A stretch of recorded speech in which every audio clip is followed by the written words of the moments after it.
எம்ஜிஆரோட ஒரு நல்ல பாட்டு இருக்குது. கடவுள் ஏன் கல்லானார் மனம் கல்லாய் போன மனிதர்களாலே. இந்த பாட்டு எத்தனை பேர் கேட்டிருக்கீங்கன்னு தெரியாது. ஆனால் மனசு இப்போல்லாம் நம்ம கல்லாக தான் ஆயின்ட்டுருக்கு. கல்லாக ஆக்கிக்கணும் போல இருக்குது. ஏன் நான் இந்த பதிவை போடுறேன்னா, ஒவ்வொரு டைமும் நான் கோவிலோட கைங்கரிகள்னு கேட்கும்போது எந்த கொஸ்டினும் இல்லாமல் இந்த பணத்தை நீங்கள் ப்ராப்பராக தான் யூஸ் பண்ணுறீங்களா, என்ன கணக்கு காட்டுங்கன்னு கூட கேட்காம 50 ரூபாயிலேருந்து 10,000 ரூபாய் வரைக்கும் கூட எனக்கு போட்டிருக்கா எல்லாரும். அதுக்காக மட்டும்தான் இந்த பதிவை நான் போடுறேன். ரீசெண்டாக 3 நாள் முன்னாடி ராகவேந்திர மடத்தோட மகா ஆராதனைக்காக நாங்கள் ஒரு வீடியோ போட்டிருந்தோம். முடிஞ்சவெல்லாம் நேரில் வாங்கிட்டு கொடுக்கலாம், எங்கேருந்தோ இருக்கிறவா முடியாதவா பணமாக போடலாம் அப்படின்னு ஐஷுவோட நம்பர் கொடுத்துருந்தேன். ஐஷுவோட நம்பரில் இந்த 2-3 டேஸில் கலெக்ட் ஆனது மொத்தம் 4,000 ரூபாய். அந்த 4,000 ரூபாய்க்குமே இன்றைக்கி நாங்கள் ஸ்டார்ட் பண்ணும்போதே 25 கேஸ் தண்ணி பாட்டிலும் எல்லாருக்கும் உபயோகமாட்டோன்னு கோதுமாவும் ஒரு மூட்டை வாங்கி கொடுத்துட்டோம். ஆனால் நாங்கள் பண்ணது தப்பு இல்லையான்னு எனக்கு சத்தியமாக தெரியலை. அதனால் கோயிலில் ஏதோ இன்டர்னல் கான்ட்ரவர்சி நடந்திருக்குன்னு சொன்னால் அது உண்மையா பொய்யா எதுவுமே எங்களுக்கு தெரியாது. அதுக்காக அவள் நேற்றே அந்த பதிவை நீங்கள் எடுத்துருங்க, அதை உங்களோட வாட்ஸ்அப் நம்பர் நீங்கள் போட்டிருக்கீங்கன்னா ஓகே. நான் கூட நினச்சேன், ஒருவேளை தப்பு பண்ணிட்டோமோ, நம்ம வாட்ஸ்அப் நம்பர் போட்டால் சொல்கிற மாதிரி அது ஏதோ மிஸ்யூஸ் ஆகிறதுக்கு கூட வாய்ப்பு இருக்குது அப்படின்னு சொல்லி நாங்கள் அதை எடுத்துட்டோம். அந்த இஷ்யூ நேற்றே முடிஞ்சு போச்சு. திருப்பியும் கூட நாங்கள் இன்றைக்கி ஒரு வீடியோ போட்டு அவளோட அந்த QR கோடை கூட போட்டு யார் முடியறதோ அவள் கொடுத்துக்கோங்க. ஏன்னா கடவுளோட பைசாவை எடுக்கிற அளவுக்கு இன்னும் கொடூர மனசு நமக்கு வரல. பாவம் பண்ணி தான் பிறவியே எடுத்திருக்கோம். இதில் கடவுளோட காசு நமக்கு எதுக்கு?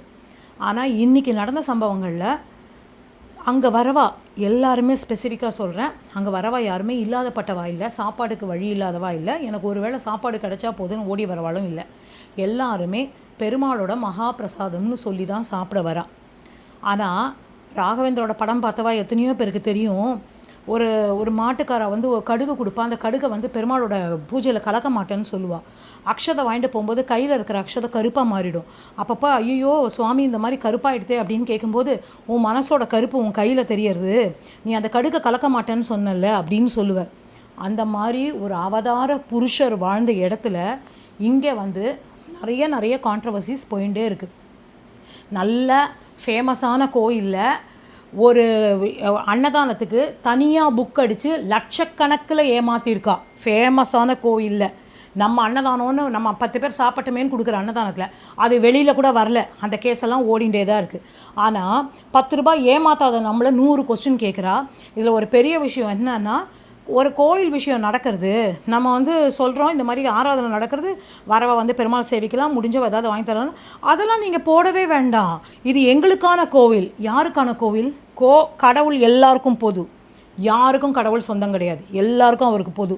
ஆனால் அவள் சொல்கிறா இது எங்களுக்கான கோவில், அதனால் இது தனி ட்ரஸ்ட் கோவில். யாரும் இல்லை வந்தோமா சாப்பிட்டோமா போனோமா, வந்தோமா சாப்பிட்டோமா போனோமான்றதுக்கு யாரும் சாப்பாடு இல்லாமல் ஒரு இடத்துக்கு வருது இல்லை. எல்லாரும் வருது அந்த பிரசாதத்துக்காக. அதனால் தயவு செஞ்சு சொல்கிறேன், பெருமாள் கிட்ட இருக்கோம், அவருக்கு பூ சாத்துறோம், பூஜை பண்ணுறோம், புனஸ்காரம் பண்ணுறதுனால ஞானம் வராது. ஞானம் புத்தியில் இருக்கணும். நம்ம என்ன பேசுகிறோம், ஒருத்தரை நம்ம எப்படி ஹர்ட் பண்ணுறோம், கோவிலில் போய் 10 தடவை பிரதட்சணம் பண்ணுறதுனாலையோ 10 தடவை நான் கைங்கரியம் பண்ணுறேன்றனாலையோ, கோவிலுக்குள்ளேயே நான் பெருமாளோட திருமஞ்சனம் பண்ணுறேன், பெருமாளுக்கு மொத்தத்தையும் பண்ணுறதுனால வருது கிடையாது ஞானம். ஞானம் நமக்குள்ளே வரணும்.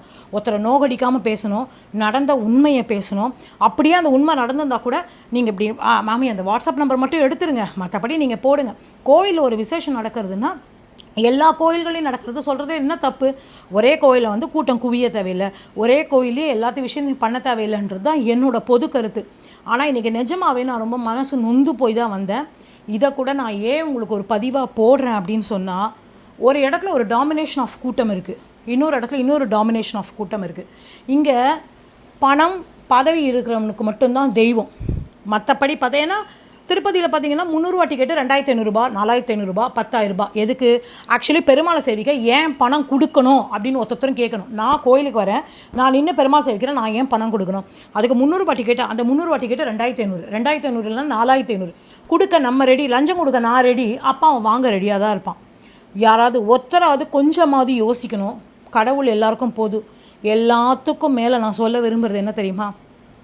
பாக்யராஜ் படத்தில் சொன்ன மாதிரி தான் 10 பத்தினி பேர் சொல்லுனா கண்ணகி, சீதை, இவா பேரெல்லாம் நம்ம சொல்கிறத விட நம்ம மாத்திரம் ஏன் அக்கா, ஏன் தங்க, ஏன் அம்மா, இவாளெல்லாம் பத்தினின்னு நம்ம சொல்கிறோம்ல, அந்த மாதிரி என் வீட்டில் நான் ஏழை பண்ணியிருக்கேன்ல ஒரு கடவுள், அந்த கடவுள் எனக்கு இருக்கார். அதனால தான் நான் முக்கால்வாசி கோயில்களை பற்றியே நான் இப்போ போடுறதே இல்லை, நிறைய கான்ட்ரவர்சி கிரியேட் ஆகுதுன்னு. இது கூட என்னை நம்பி பணம் போட்டுட்டு ஏன் இந்த பதிவை எடுத்துட்டா அப்படின்னு ஒருத்தர் கூட என் மனசால் நினச்சிடக்கூடாதுங்கிறதுக்காக தான் நான் சொல்கிறேன். தயவு செஞ்சு யார் மனசு புண்படுற மாதிரியும் பேசாதீங்க. கோவிலுக்கு போகிறதே அமைதியும் நிம்மதியும் தேடி, அது கிடைக்காதப்ப அந்த கோயில்கள் நமக்கு வேண்டாம் தான் நான் சொல்லுவேன். அங்கே போனால் காசிப் பேசிட்டு மற்றவளை பற்றி பேசிட்டு அவள் இப்படி வளர்ந்துட்டா அப்படி வளர்ந்துட்டான்னு கண் பார்வையில், அந்த பார்வையில் நம்ம எரிஞ்சு பஸ்பம் மட்டும்தான் ஆகலை, அந்த அளவுக்கு நம்ம பார்வையிலேயே நம்மளை கொல்றா. நல்லா பேசினவாளை கூட என்ன தோணுமோ தெரியல பேசுகிறதே இல்லை. அதனால் எந்த இடத்துல நமக்கு நிம்மதி கிடைக்குதோ அந்த இடத்துக்கு நம்ம போனால் போதும். ஈவன் அது நம்ம டாய்லெட்டில் இருந்தால் கூட பரவாயில்ல, நிம்மதி கிடைக்காத இடத்துக்கு நம்ம போகவே வேண்டாம். இது என்னோட கருத்து. இதில் நான் யாரையுமே புண்படுத்தணும்னு நினைக்கல. ஆனால் நான் புண்பட்டல, அது மாதிரி யாரையும் புண்படுத்தாதீங்க. இங்கே கடவுள் எல்லாருக்கும் பொது. யாருக்கும் இந்த மதத்துக்கு இந்த ஜாதிக்கு என் கடவுள் என் மதம் நாங்கள் மட்டும்தான் இந்த கோயிலை ஆக்குபை பண்ணுறோன்றது யாருக்குமே கிடையாது. ஏன்னா 50 வருஷமாக நான் இந்த ஊரில் இருக்கேன், 48 வருஷமாக இந்த ராகவேந்திரன் நான் பார்த்துட்டு இருக்கேன். இப்போ வந்தவெல்லாம் இப்போ தான் புதுசாக தான் நான் பார்க்குறேன் 20 வருஷமாக. இதுக்கு முன்னாடியிலேருந்து ராகவேந்திர மடம் எங்களுக்கு தெரியும். நாங்கள் யாரும் உரிமை கொண்டாடல, பாசாதிக்கிட்டே போய் நாங்கள் உரிமை கொண்டாடல. எல்லா கடவுளும் எல்லாருக்கும் பொது. அதனால் அட்லீஸ்ட் இது சொல்லி சொன்னவா மனசு உரைச்சா சந்தோஷம், உரைக்கலையா உன்னோட பாவம் உனக்குன்னு போயிட்டு போங்க. தேங்க்யூ.